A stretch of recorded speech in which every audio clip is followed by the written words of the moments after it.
बाबा जी की प्यारी साध संगत जी राधा स्वामी जी। विदेश में हुए अंग्रेजी सवाल जवाब अनुवाद हिंदी में। पहला सवाल।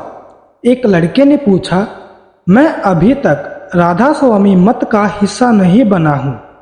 मैं मांसाहारी हूँ और शराब भी पी है। अगर मैं राधा स्वामी मत में नामदान ले लूं तो क्या उन पापों को माफ कर दिया जाएगा इंसान होने के नाते? बाबा जी, सबसे जरूरी बात है, मुझे नहीं लगता कोई भी इंसान, सिद्धांत या मजहब आपके पापों को माफ कर सकता है। कुदरत का नियम है, जैसा बोओगे वैसी फसल काटोगे। जैसी आपकी करनी होगी वैसी ही प्रतिक्रिया होगी। उसका नतीजा जरूर होगा जिसे हमें भुगतना पड़ेगा। कोई आपके कर्म ले नहीं सकता, कोई आपको अपने कर्म दे नहीं सकता। हाँ, अगर आप उसकी रजा में रहने की कोशिश करेंगे, वह हमें ताकत बख्शेगा ताकि हम अपना संतुलन खोए बिना उन कर्मों से गुजर सकें। लेकिन यह कहना कि कोई आपके कर्मों को माफ कर सकता है, ऐसा कभी नहीं होता। हमें अपने कर्मों की जिम्मेदारी लेकर उनका भुगतान करना होगा। हमें अंतर में ताकतवर बनना है ताकि सूली का सूल बन जाए। सिर्फ इतनी सी बात है।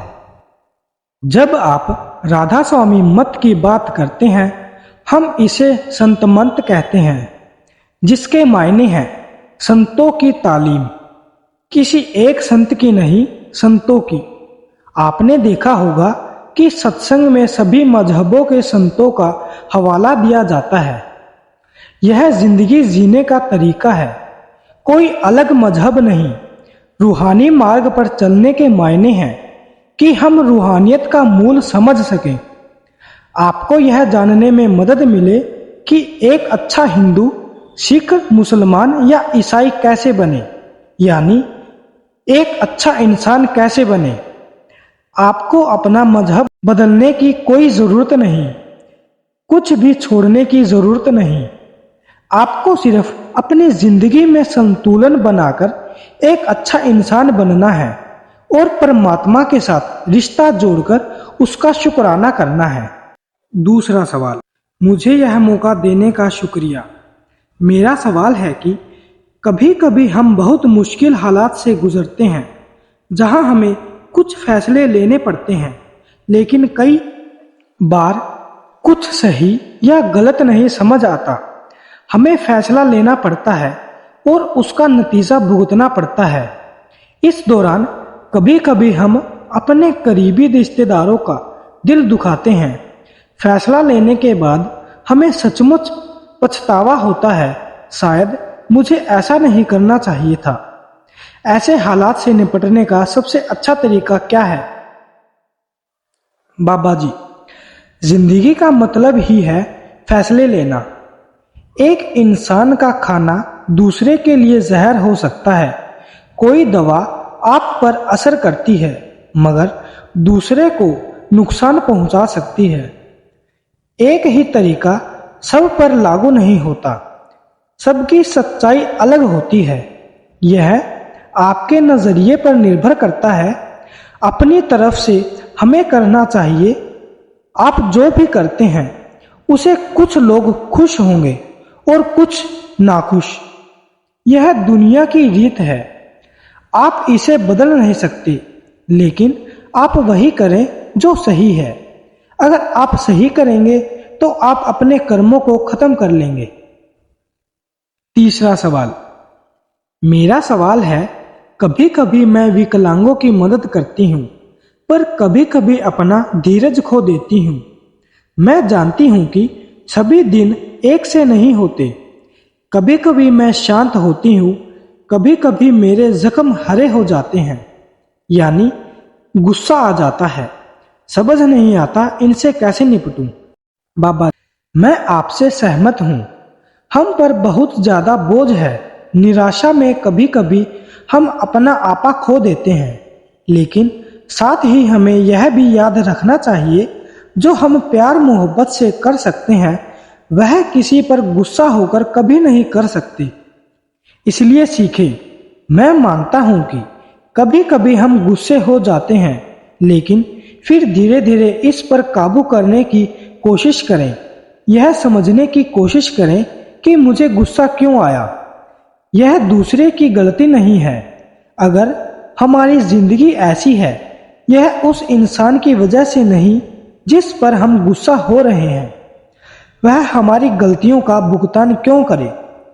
हमें खुद पर काबू करना सीखना चाहिए। अगर आप खुद पर काबू पा लेंगी, आप कुछ भी कर सकती हैं। चौथा सवाल, आपकी दया मेहर से मेरे पास वह सब कुछ है जिसकी एक शिष्य को रूहानी मार्ग पर तरक्की करने के लिए जरूरत होती है। बहुत कम उम्र में जब हम इस मार्ग पर तरक्की कर रहे होते हैं, तब हमारा निचला मन बहुत तेजी से दौड़ने लगता है और दुनियावी चीजों की इच्छा करने लगता है। हम मन से हार मानकर गुरु से उन चीजों के लिए विनती करते हैं। गुरु इतना दयालु, इतना खुले दिल वाला है, वह हमें वो चीज दे भी देता है।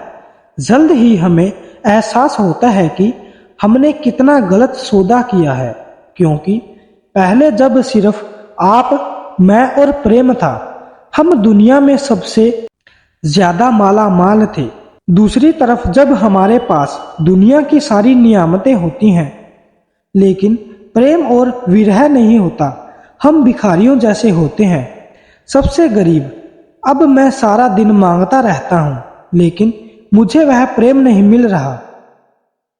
बाबा जी, आपने निचले मन की बात की।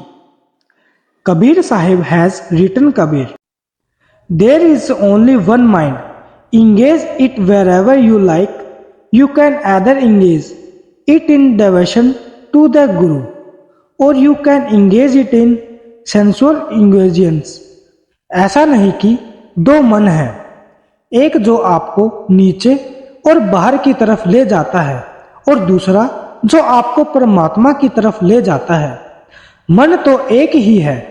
अगर आप मन की गुलामी में लगे हुए हैं तो यह आसान से आसान रास्ता अपनाएगा। अगर हमारा मन काबू में है तो यही मन आपको परमात्मा की तरफ ले जाएगा। कभी कभी हम चीजों को बिल्कुल अलग नजरिए से देखते हैं। अकबर के बारे में एक दिलचस्प किस्सा है। एक बार शिकार करते समय वह अपने साथियों से बिछड़ गया। वह जंगल में था, उसे भूख लगी। उसने एक छोटी सी झोपड़ी देखी। वह वहां गया। उसने एक गरीब आदमी से पूछा, तुम्हारे पास खाना है? उस आदमी के घर 5-6 लोग थे और उनके पास एक ही रोटी थी। उन्होंने रोटी का एक टुकड़ा तोड़कर उसे दे दिया। उसने खुद को बहुत छोटा महसूस किया, क्योंकि उनके पास सिर्फ एक रोटी थी, लेकिन फिर भी वो उसे साझा करने को तैयार थे। वह अपनी अंगूठी उस आदमी को देकर कहता है, अगर कभी आपको किसी चीज की जरूरत हो, आप मेरे पास आकर मांग लेना। मैं बादशाह अकबर हूँ। अकाल पड़ा तो परिवार वालों ने उसे बादशाह के पास जाने को मजबूर किया।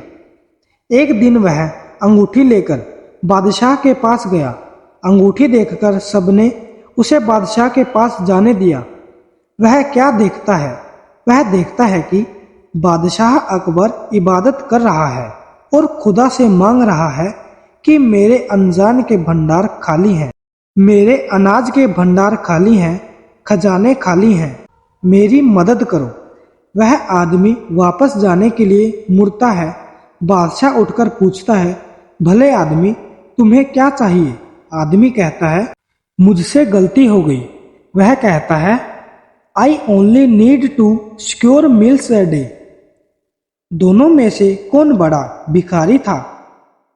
मालिक ने हम सबको अपनी जरूरत के मुताबिक काफी दिया है। हमें उसकी कदर करनी चाहिए और संभाल करनी चाहिए। हमें ज्यादा और ज्यादा चाहिए और फिर उसको संभाल नहीं पाते। अगर हम उसकी दी हुई चीजों की कदर करना सीख लें, हमारी जिंदगी संवर जाए। एक लड़की पूछती है। इतना बढ़िया मौका देने का बहुत बहुत शुक्रिया बाबा जी। बाबा जी, अगर हमारी आदत हिसाब किताब करने की है तो क्या हमें रूहानी तरक्की करने में ज़्यादा मुश्किल होगी? मैं हमेशा गिनती में पड़ जाती हूँ। मैं सोचती रहती हूँ। बाबा जी ने बड़े ही प्यारे शब्दों में कहा, अगर आप गिनती करेंगी तो आपको सिर्फ अपनी करने का मिलेगा। हमें इससे कहीं ज्यादा की तलाश है, तो फिर हम गिनती में क्यों पड़े? एक तो पहले ही हमारा दायरा सीमित है, फिर हम गिनती में लग जाएं तो हम घाटे में रहेंगे। अगर हम उसके भाने में रहकर वही करे जो वह चाहता है, फिर यह उसकी जिम्मेदारी बन जाती है। फिर लड़की दूसरा सवाल करती है कि बाबा जी, अगर हम रोज रोज भजन सिमरन करना शुरू कर दें, क्या हम एक बेहतर इंसान बन जाएंगे? कम खुदगर्ज और दूसरों और अपनी कमियां स्वीकार करने वाले, हालांकि हम सबसे ऊंचे मुकाम पर नहीं पहुंचे हैं। फिर बाबा जी बोले, भजन सिमरन का मकसद अपने आप से सहज होना है। परमात्मा की पहचान से पहले अपनी पहचान करनी है। अगर हमने खुद को नहीं पहचाना तो हम परमात्मा को कैसे पहचानेंगे? क्या हम शरीर के जरिए ही करनी नहीं कर सकते? पहले हमें अपनी ताकतों और कमजोरियों को समझना होगा। एक बार हमें अपनी ताकतों का एहसास हो जाए, उनका इस्तेमाल करके हम अपनी कमजोरियों पर काबू पा सकते हैं। अगर हम अंधेरे में ठोकरें खाते रहेंगे तो क्या हासिल होगा? फिर दूसरा सवाल एक लड़के ने पूछा कि मैं इस शरीर में आत्मा की आज़ादी के लिए आपके पास आया हूँ। कृपया मेरा मार्गदर्शन करें और अपनी दया मेहर करें।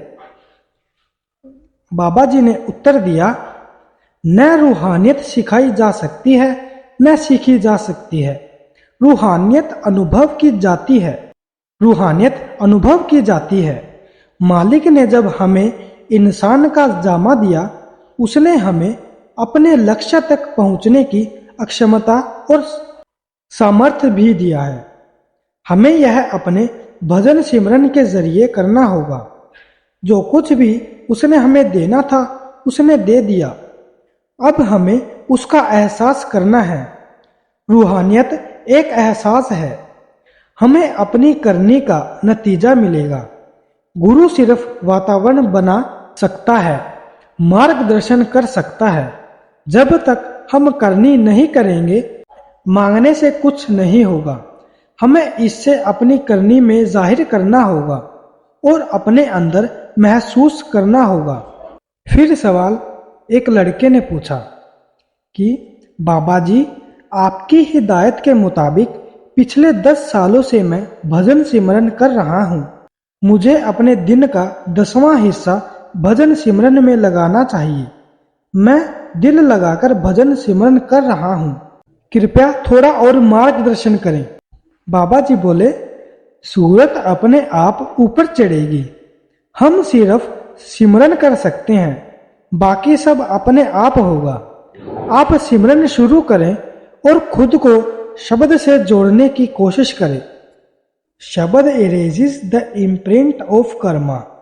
फिर एक लड़की ने पूछा, बाबा जी, मेरा सवाल है कि अपने माता पिता की संतान होने के नाते हम हरदम उनका सिर ऊंचा करना चाहते हैं और वो हमें कामयाब होते देखना चाहते हैं, लेकिन ऐसा करते वक्त कभी कभी हम गलतियां कर बैठते हैं या किसी वजह से उनसे रिश्ता टूट जाता है और विश्वास खो बैठते हैं। हम उनसे वही विश्वास बंधन और रिश्ता फिर से कैसे जोड़ें? हम उन्हें अपनी मजबूरी कैसे समझाएं? हम उनकी मजबूरी कैसे समझें? बाबा जी ने बड़े सुंदर शब्दों में समझाया कि बातचीत करके, बातचीत के जरिए माता पिता हमेशा हमारा भला चाहते हैं, वे हमारे दुश्मन नहीं। उनकी जिंदगी के अनुभव अलग होंगे। अब वक्त बदल चुका है, हो सकता है हमारा अनुभव अलग हो। हमें आपस में समझौता करके सहमति बनानी चाहिए। हमें सीखना चाहिए, उनकी बातें सुनकर उनके अनुभव से थोड़ा बहुत सीखना चाहिए। लेकिन क्या उन्हें हमारी जिंदगी के फैसले लेने चाहिए? नहीं, फैसले तो हमें ही लेने होंगे, क्योंकि नतीजा भी हमें ही भुगतना पड़ेगा ना। इसीलिए इसे पीढ़ियों की सोच का फर्क कहते हैं।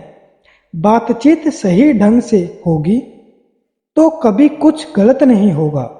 अपने माता पिता से बातचीत करना सीखें, विचार विमर्श करना सीखें।